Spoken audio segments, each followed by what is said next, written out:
जय हिंद दोस्तों, स्वागत करता हूं आप लोगों का एएस स्टडी 99 यूट्यूब चैनल में। तो आज की इस वीडियो में हम बात करने वाले हैं कक्षा 10वीं के केमिस्ट्री, जिसका अध्याय 3 है धातु एवं अधातु, जिसका आज हम पार्ट 1 देखेंगे और जिसके अंतर्गत हम जानेंगे कि इस चैप्टर से संबंधित जितने भी मोस्ट वीवीआई ऑब्जेक्टिव प्रश्न हैं जो बोर्ड एग्जाम के लिए बहुत ही महत्वपूर्ण है, उस प्रश्नों को आज देखने वाले हैं। तो चलिए आज की इस वीडियो को शुरू करते हैं। इससे पहले यदि आप हमारे इस चैनल पर नए हैं तो हमारे इस चैनल को सब्सक्राइब करें और अपने दोस्तों में ज्यादा से ज्यादा शेयर करें।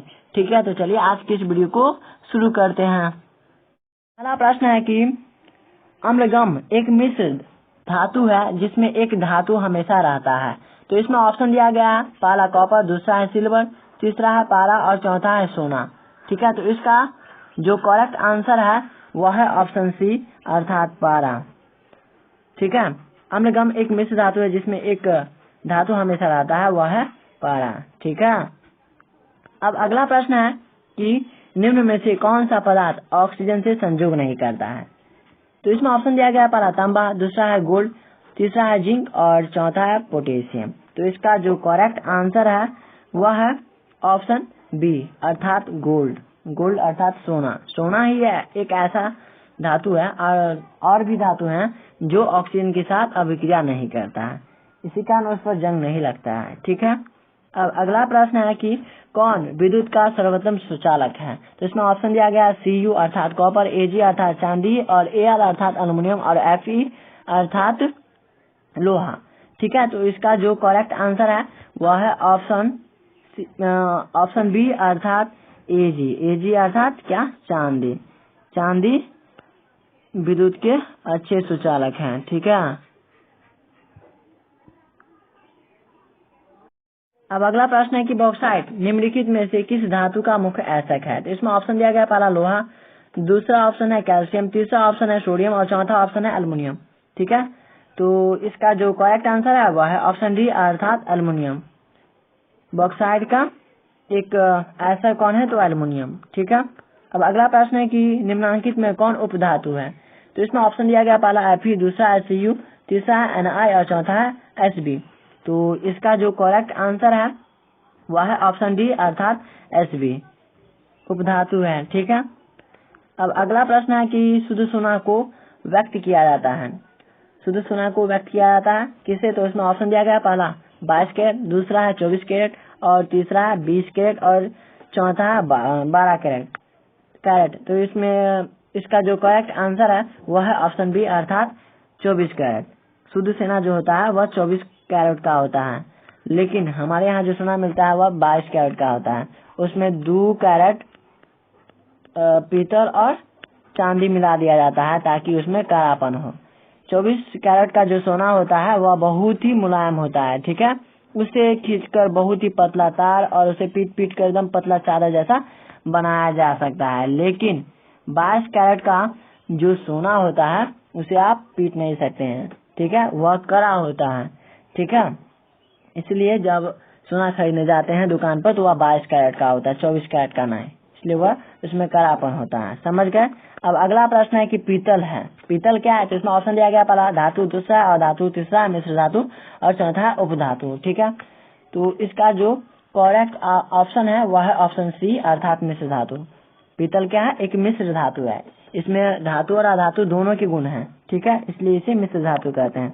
ठीक है, तो अगला प्रश्न है कि निम्नलिखित में से किसे चाकू से काटा जा सकता है। तो इसमें ऑप्शन दिया गया, पहला लिथियम, दूसरा है कैल्शियम और तीसरा है कॉपर और चौथा है आयरन। तो इसका जो करेक्ट आंसर है वह है ऑप्शन ए अर्थात लिथियम। 3 ऐसे धातु हैं जिसे आसानी से चाकू से काट सकते हैं, पहला तो लिथियम, सोडियम और पोटेशियम। लिथियम, सोडियम, लिथियम का Li, ठीक है, सोडियम का Na और पोटेशियम का Ka। ठीक है,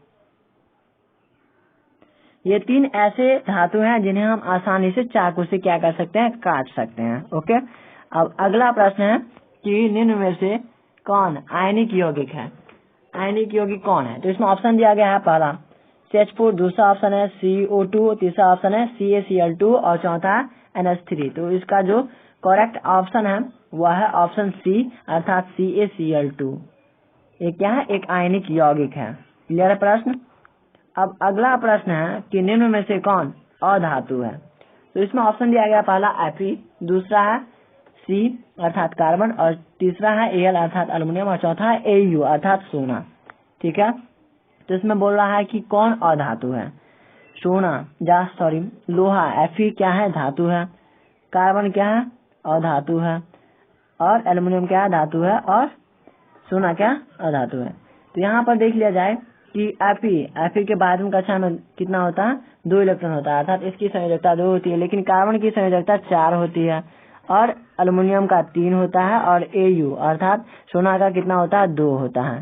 ठीक, तो सबसे ज्यादा इसमें 3 से अधिक है। 3 से जिस तत्व की संयोजकता 3 से अधिक होती है तो वह क्या होता है, अधातु होता है। अर्थात यहाँ पर सी कार्बन का संयोजकता कितना है, 4 है। ठीक है, तो इसलिए क्या है, यह एक अधातु है। ठीक है, तो इसका जो करेक्ट आंसर है वह है ऑप्शन बी, अर्थात एक अधातु कौन है, कार्बन है, सी है। सी क्या है, कार्बन अर्थात अधातु है। ठीक, अब अगला प्रश्न है कि सक्रियता श्रेणी में हाइड्रोजन के ऊपर के धातु होते हैं। तो इसमें पहला ऑप्शन दिया गया अम्लों से अभिक्रिया कर हाइड्रोजन बनाते हैं, दूसरा अम्लों से अभिक्रिया कर हाइड्रोजन गैस बनाते हैं, और तीसरा साधारण ताप पर जल से अभिक्रिया करते हैं, और चौथा इनमें से कोई नहीं। तो इसका जो करेक्ट आंसर है वह है ऑप्शन बी, अर्थात अम्ल से अभिक्रिया कर हाइड्रोजन गैस बनाते हैं। ठीक है, अब अगला प्रश्न है कि उच्च विद्युत धनात्मकता के कारण धातु के परमाणु बनाते हैं। तो इसमें ऑप्शन दिया गया पहला धनायन, दूसरा ऋणायन, और तीसरा उदासीन, और चौथा सहसंयोजक बंधन।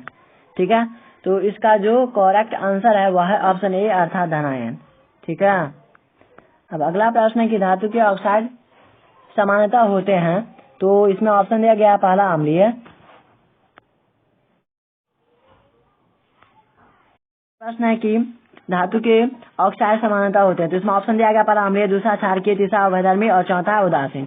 ठीक है, तो इसका जो करेक्ट आंसर है वह है ऑप्शन बी, अर्थात क्षारकीय होते हैं। ठीक है, अब अगला प्रश्न है कि आयस्क से चुंबकीय अशुद्धियों को दूर करने के लिए जो विधि प्रयुक्त की जाती है वह है क्या है। तो इसमें पहला ऑप्शन है हाथ से चुनने की विधि, दूसरा है गुरुत्व पृथक्करण विधि, और तीसरा है फिर उत्प्लवन विधि, और चौथा है चुंबकीय पृथक्करण विधि। यहाँ पर क्या कह रहा है कि चुंबकीय अशुद्धि को दूर करने के लिए किसका इस्तेमाल किया जाता है।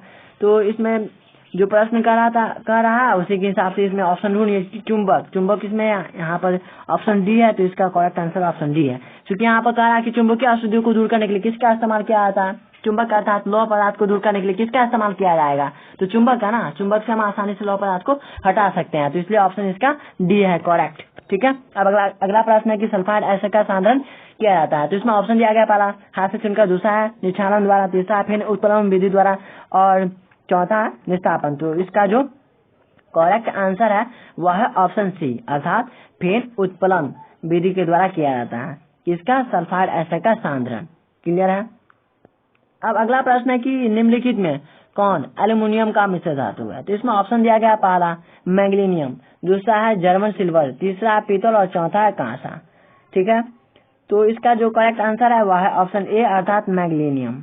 मैग्नीशियम ही एक ऐसा है धातु है जो एल्युमिनियम का मिश्र धातु है। ठीक है, जो एल्युमिनियम का क्या मिश्र धातु है, एल्युमिनियम का बनाया गया है। ठीक है, मैग्नीशियम। अब अगला प्रश्न है कि कॉपर का निष्कर्षण मुख्यतः किस एसिड से किया जाता है। तो इसमें ऑप्शन दिया गया पहला कॉपर ग्लास, दूसरा कॉपर पाइराइट्स, और तीसरा क्यूप्राइट, और चौथा इनमें से कोई नहीं। तो इसका जो करेक्ट आंसर है वह है ऑप्शन बी, अर्थात कॉपर पाइराइट्स। ठीक है, अब अगला प्रश्न है कि साधारण गंधक किस आणविक रूप में पाया जाता है। तो इसमें ऑप्शन दिया गया पहला S, दूसरा S3, और तीसरा S8, और चौथा S4। तो इसका जो करेक्ट आंसर है वह है ऑप्शन सी, अर्थात S8। ठीक है, अब अगला प्रश्न है कि फास्फोरस का आणविक सूत्र क्या होता है। फास्फोरस जो होता है उसका आणविक सूत्र क्या होता है। तो इसमें ऑप्शन दिया गया है पहला P, दूसरा P2, तीसरा P8, और चौथा P4। तो इसका जो करेक्ट आंसर है वह है ऑप्शन डी, अर्थात P4। इसका आणविक सूत्र क्या होता है, P4। याद रख लीजिएगा, यह बहुत ही वीवीआई प्रश्न है। ठीक है, अब अगला प्रश्न है कि सोना निम्नलिखित में से किस द्रव में घुल जाता है। तो इसमें ऑप्शन दिया गया पहला अम्लराज, दूसरा शांत सल्फ्यूरिक अम्ल, तीसरा शांत नाइट्रिक अम्ल, चौथा इनमें से सभी। तो इसका जो करेक्ट आंसर है वह है ऑप्शन ए अर्थात अम्लराज में आसानी से क्या हो जाता है, घुल जाता है। ठीक है, अब अगला प्रश्न है कि कौन सा अधातु कमरे के ताप पर द्रव होता है। ठीक है, तो इसमें ऑप्शन दिया गया है अधातु। कौन सा अधातु, तो इसमें ऑप्शन दिया गया है पारा ब्रोमीन, दूसरा है पारा, तीसरा है तांबा और चौथा है एल्युमिनियम। ठीक है, तो इसका जो करेक्ट आंसर है वह है ऑप्शन ए अर्थात ब्रोमीन। ब्रोमीन ही एक ऐसा अधातु है जो कमरे के ताप पर क्या होता है, द्रव होता है। बाकी जितने भी अधातु होते हैं वह द्रव नहीं होते हैं। ब्रोमीन ही एक सिंगल अधातु है जो द्रव रूप में पाया जाता है। ठीक है, तो यह भी बोर्ड एग्जाम के लिए बहुत ही वीवीआई प्रश्न है।